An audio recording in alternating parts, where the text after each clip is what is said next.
لقد كان لكم في رسول الله أسوة حسنة لمن كان يرجو الله واليوم الآخر وذكر الله كثيرا. إن الحمد لله نحمده ونستعين به ونستغفره ونعوذ بالله من شرور أنفسنا ومن سيئات أعمالنا. من يهده الله فلا مضل له ومن يضلل فلا هادي له، وأشهد أن لا إله إلا الله وحده لا شريك له، وأشهد أن محمدًا عبده ورسوله. اللهم صل على محمد وعلى آل محمد كما صليت على إبراهيم وعلى آل إبراهيم في العالمين إنك حميد مجيد. أما بعد،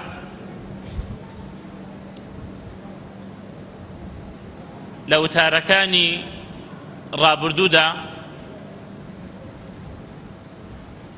هرباسي أو بيباوراني شاري مكة كالقل پیغمبر صلى الله عليه وسلم مجادليان كردو، مناقشيان كردو، باوريان بهندي شت نبو، باسی دوسێ خاڵمان کرد. یەکێ لەوانە ئەیانوت ئێمە ئەگەر بمرین و بڕزێین چۆن زندوو ئەبینەوە، و یەکێ لەوانە هەچ ئاەتێکدا ببەزیایە هەوا و ئارەزووی خۆیان چۆن بوایەوە، وایە نەزانی لەگەڵ ئەو ئاەتە مطابقە ئەهاتن لەگەڵ پێغەمبەر صلی الله عليه وسلم مناقەشەیان نەکرد. ئەیانوت ها ئەو ئاەتە زا ئێمە چۆن ئەڵێن ئەو ئاەتەش وا ئەڵێ، بەڵام نەیان نەزانی. خاڵێتر لەوانە کە باوەڕیان پێ نەبوو، ئەوش دەربارەی قەدەرە، القەدەر، کە کاتێ جیبریل هاتە لای پێغەمبەر صلی الله عليه وسلم فەرمووی ئەی محەممەد خەبەرم پێ بدە ئیسلام چییە؟ لە وڵامدا پێغەمبەر صلی الله عليه وسلم چی فەرموو؟ فەرمووی تشهد أن لا إله إلا الله وأن محمد رسول الله تقيم الصلاة وتؤتي الزكاة وتصوم رمضان تحج البيت. ئەم پێنج شتە کە بەلاشە ئەکرێ ئەمە ئیسلامە. شایەتمانە بە زبان دێت، نوێژە بە حەرەکە و بەلاشەتە، ڕۆژووە هەر بەلاشەتە، زەکاتە هەر بەلاشەتە و بە ماڵتە ئیدەی، حەجی ماڵی خوای پەروەردگارە هەر بەلاشەتە. ئەمانە ظاهیریە، بەڵام ئیمان لە دڵایە، ئیمان لە دڵایە. بۆیە منافقەکانی سەردەمی پێغەمبەر صلی الله عليه وسلم ئەهاتن بۆ نوێژ، ئەچون بۆ حەج لەگەڵ پێغەمبەر صلی الله عليه وسلم، ئەهاتن بۆ جیهاد، بەڵام پێغەمبەر صلی الله عليه وسلم هەمووجا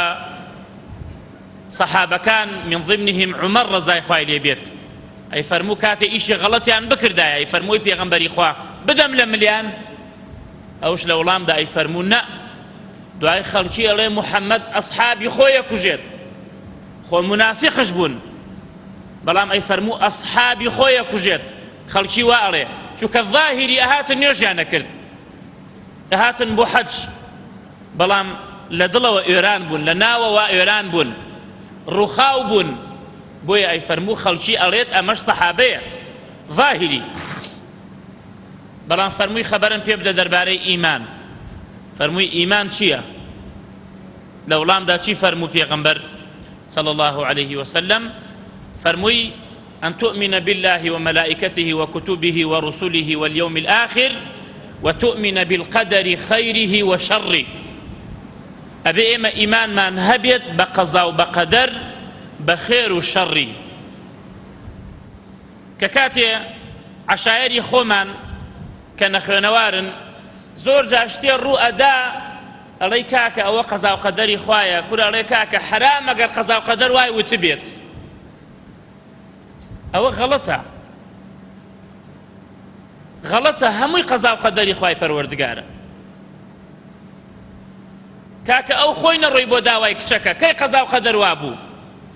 ئەم قسانە غەڵەتە کە لە دەم دەرەچێت بۆیە مشریکەکانش باوەڕیان بە قەدەر نەبوو ئەیانوت چۆن یعنی شتێک کە خوای تەعالا هێشتا ڕووی نەداوە ئەو هەرەی زانێ و نووسیەتی و ئەبێ ببێتش ئەمەیە ئیمان بوون بە قەزا و بە قەدەر ئەهاتنە لای پێغەمبەر صلی الله عليه وسلم مشریکەکان مجادلەیان نەکرد ئەیانوت چۆن ئەم قەدەرە چۆن چۆنیە و ئێمە باوەڕمان پێ نییە هەتاوە کۆم ئایەتانە دابەزی خوای تەعالا ئەفەرمێت يوم يسحبون في النار على وجوههم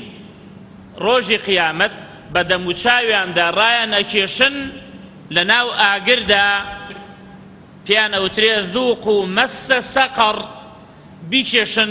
ئەو عەذابەت و نوتیژەی سەقەڕ کە لە ناوی جەهەنەما هەیە بۆچی إن كل شيء خلقناه بقدر هەموو شتێکمان دروست کردووە بە ئەندازە و بە قەدەر بۆیە ئەوان باوەڕیان پێ نەبوو هەر کەسێ باوەڕی بە قەدەر نەبێ لە ڕۆژی قیامەتە ئەمە سزایەتی کە بە دەموچاوە ڕایەکێشن بە ناو ئاگری دۆزەخە خوا پەنامان بدە ئیمان بوون بە قەزا و بە قەدەر وەکو خوای تەعالا ئەفەرمێت ما أصاب من مصيبة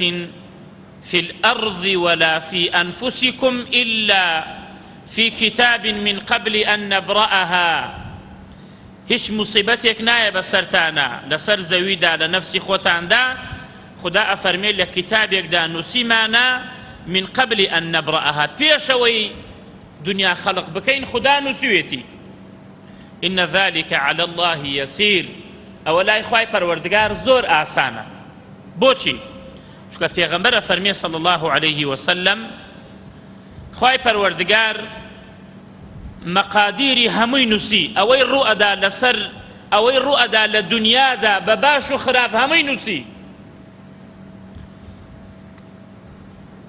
قبل أن يخلق السماوات والأرض ب50 ألف سنة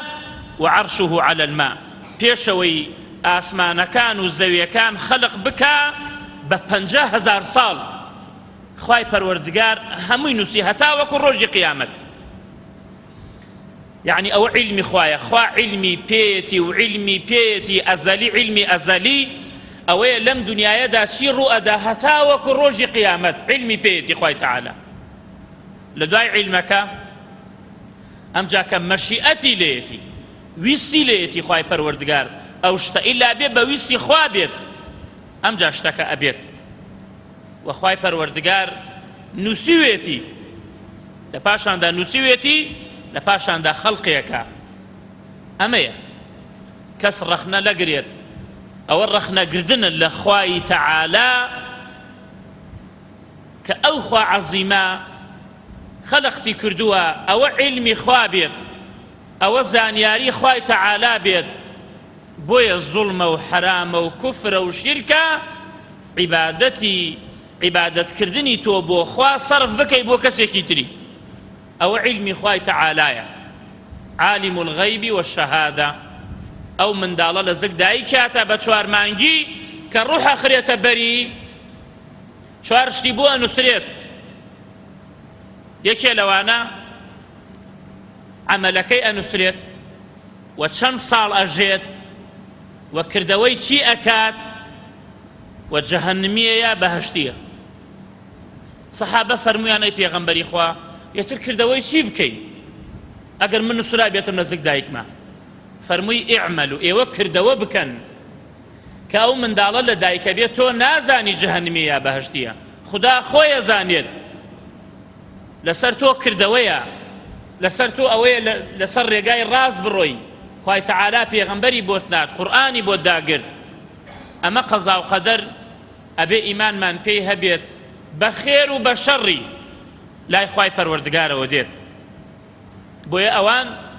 مناقەشەی ئەوەیان لەگەڵ پێغەمبەرا کرد صلی الله عليه وسلم کە ئەم قەدەرە چۆنە بێت ئێمە شتێکمان نەکرد بێ چۆن خوا ئاگای لێتی خوا چوزانێ ئێمە شتاکەین بەڵێ خوای پەروەردگار هەموو شتە زانێ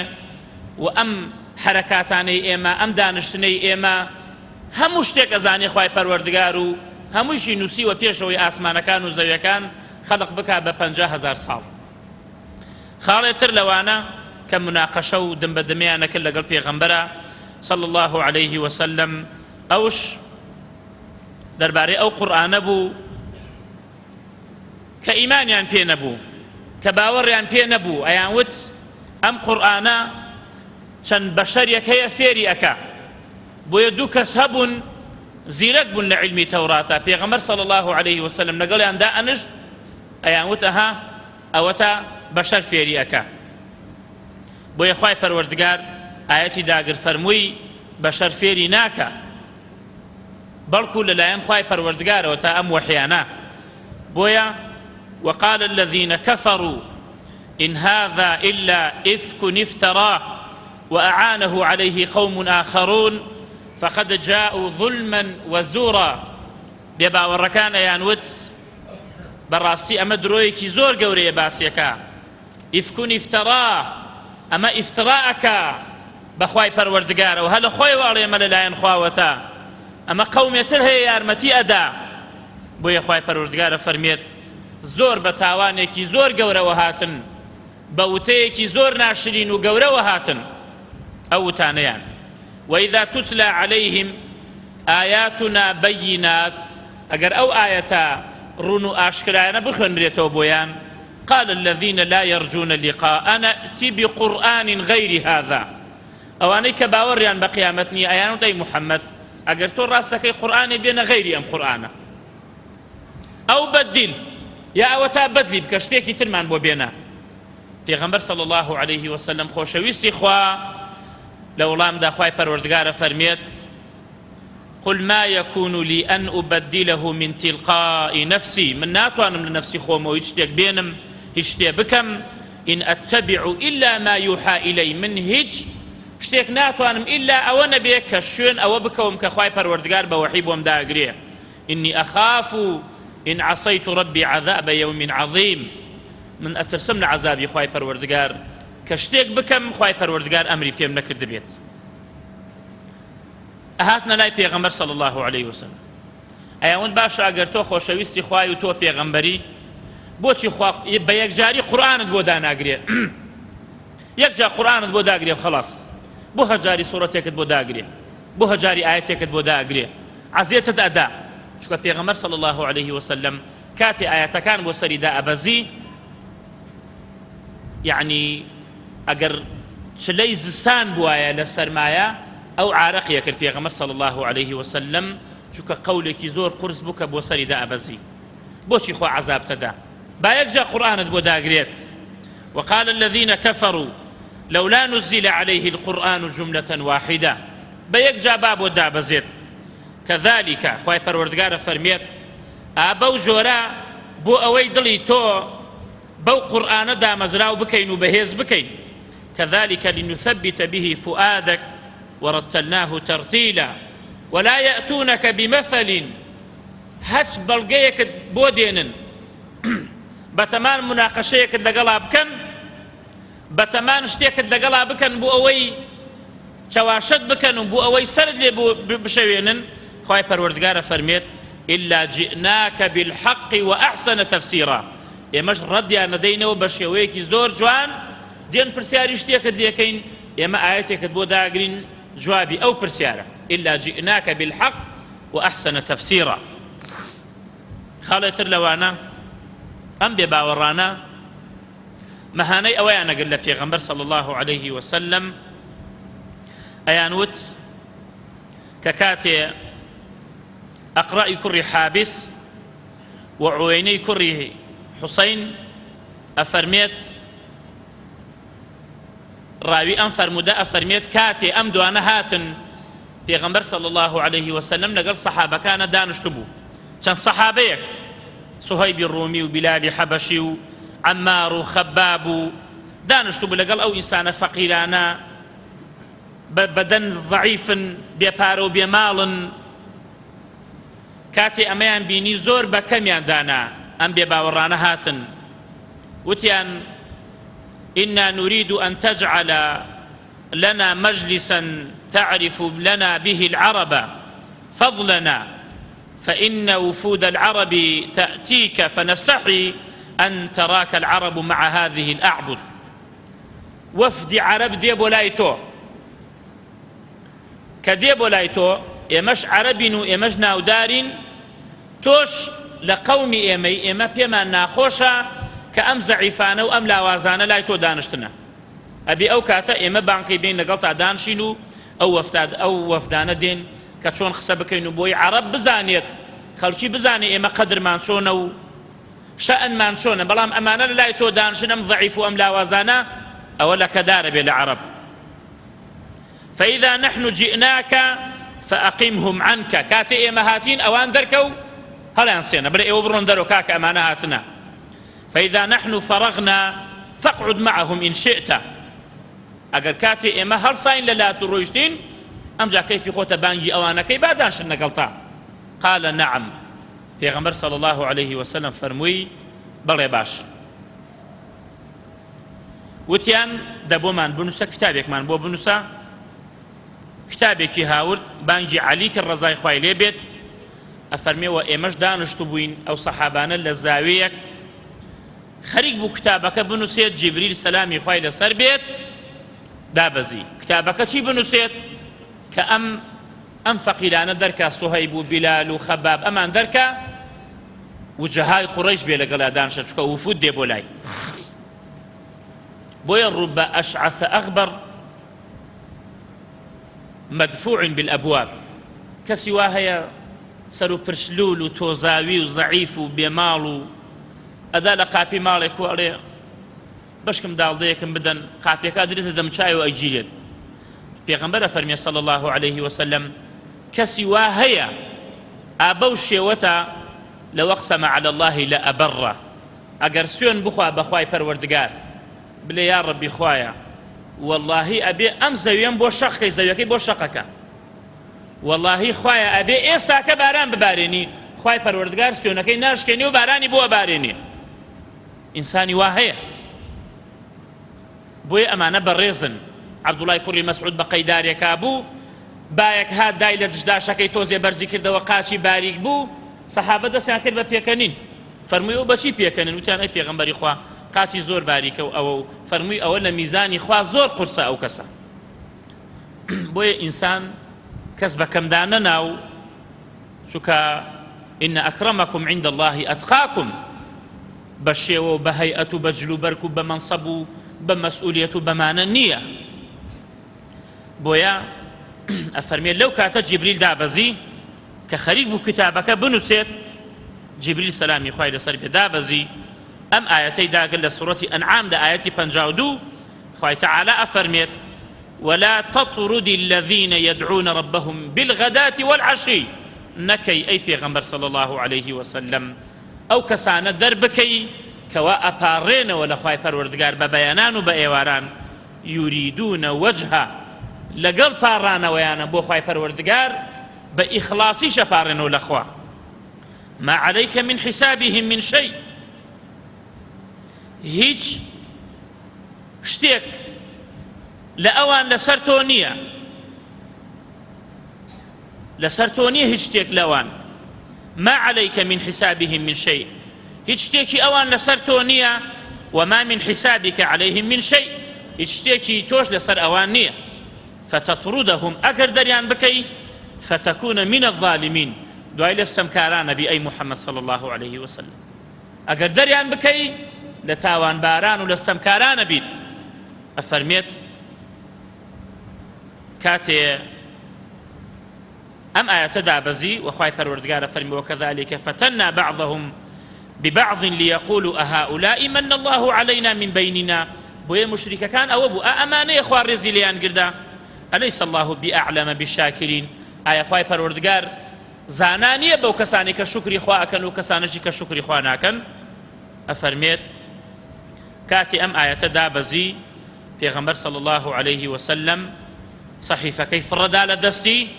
ثم دعانا أم جابان ماني كرد بلال صهيب خباب عمار بان يعني كرد كاتي بان يعني كردو بياني فرمو ليم نيزقو بن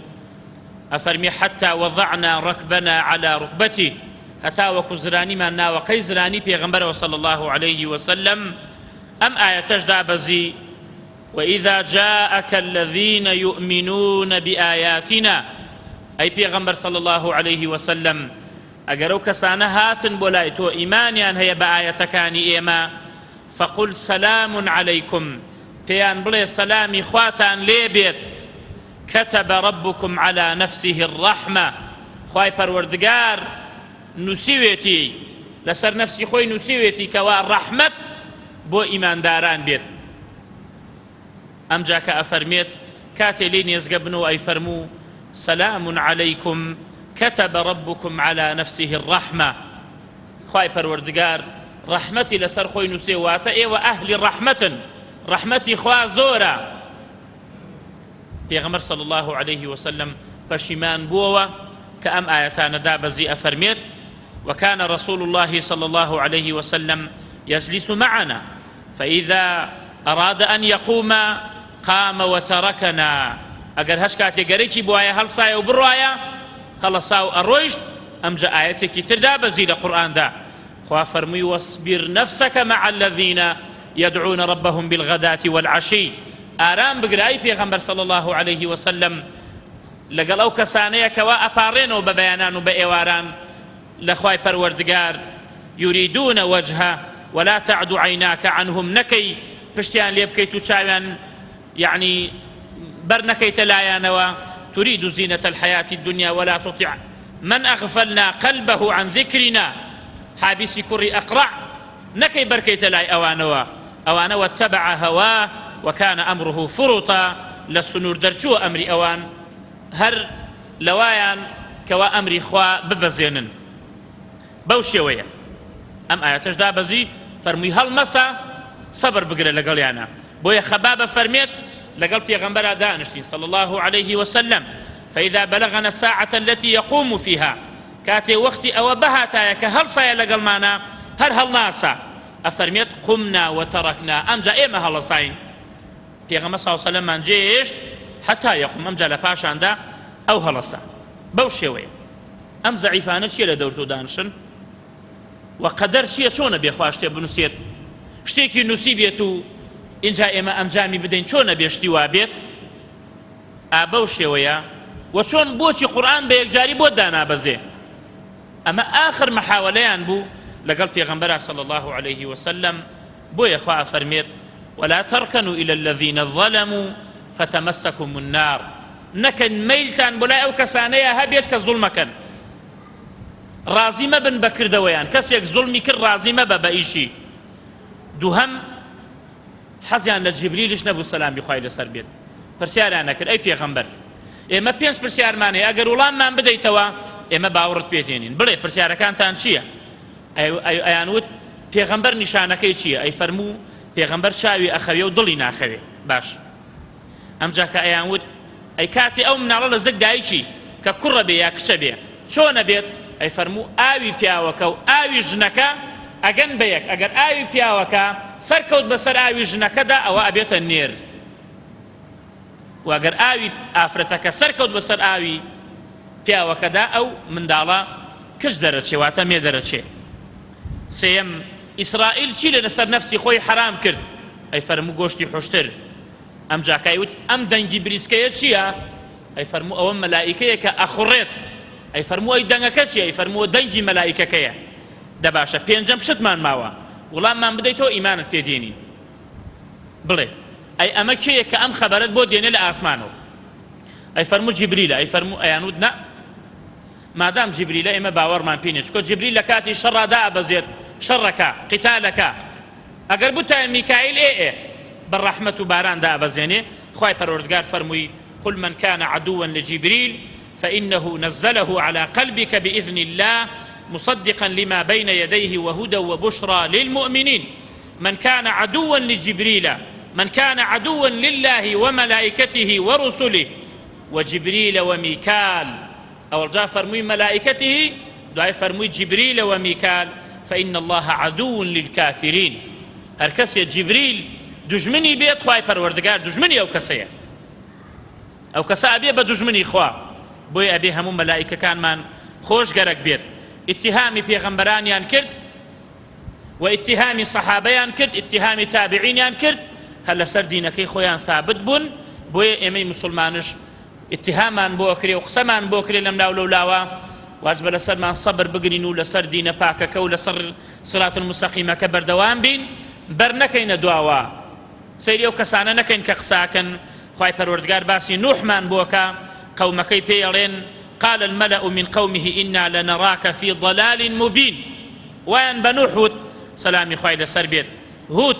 خوای پەروەردگارە فەرمێت قال الملأ الذين كفروا من قومه إنا لنراك في سفاهة وإنا لنظنك من الكاذبين أي هود ئێمە هەروە ئەزانین تۆ درۆزنی لوط سلامي خوای لەسەر بێت ئەیان وت قالوا أخرجوا آل لوط من قريتكم إنهم أناس يتطهرون موسى سلامي خوای لەسەر بێت إن رسولكم الذي أرسل إليكم لمجنون ئەمە شێتە نەکەن باوەڕی پێ بکەن وبويا خواي پروردگارش فرمي درباري پیغمبر صلى الله عليه وسلم إنما أيانوت إنما يعلمه بشر لسان أعجمي أما بشر فيريكا بويا خواي پروردگار فرمي نخير بشر فيري ناكا وحيل لاي خواي پروردگار وديت وتيان ساحرة وتيان شاعرة وتيان دروزنا پیغمبر صلى الله عليه وسلم هیچ باکی نەبوو ئەم جا ئێمەی مسلمانش ئەبێ لەسەر ئەم ڕێگا ڕاستە سەبرمان هەبێ و لەگەڵ زەعیفی مسلمانانە و لەگەڵ ئەو کەسانەی کە نەداران بەکەمیان نەزانین هەر بە برای خۆمانی بزانین مادام ئیماندارە و باوەڕیان هەیە بە ئایەتەکانی خوای پەروەردگار فقل سلام عليكم كتب ربكم على نفسه الرحمة ڕۆژ بە ڕۆژ پێغەمبەر صلى الله عليه وسلم و سەحابە تەنیان لێ هەڵەشن و قسەی ناخۆشیان پێکەن و لێیان ئەدەن و مناقەشە و دمبەدەمی ئەکەن لەگەڵیانە هەتا وەکو نەیان نەهێش کەس ببینێت ئەم جاکە ئەگەر خوای پەروەردگار تەمەن بدا هیجرەتکردنی سەحابە لە مەککەوە بۆ حەبەشە کە ئەڕۆن چەند کیلۆمەتر ڕێ دوورە لەوێ چی ئەکەن و ئەو مەلیکە چیان پێ ئەڵێ و چۆنی ئەبێت داواکەین لە خوای گەورە و میهرەبان کە لە گوناهەکانمان خۆش بێ و کە ئاخر خێرمان بکە خوای گەورە و میهرەبان هیدایەتمان بدا زیاتر ثابتمان بکە لەسەر ئەو ڕێگا ڕاستە لەسەر عیبادەتی خوای پەروەردگار لەسەر سنەتی پێغەمبەر صلى الله عليه وسلم قولوا ما سمعتم واستغفر الله العظيم لي ولكم لقد كان لكم في رسول الله أسوة حسنة لمن كان يرجو الله واليوم الآخر وذكر الله كثيرا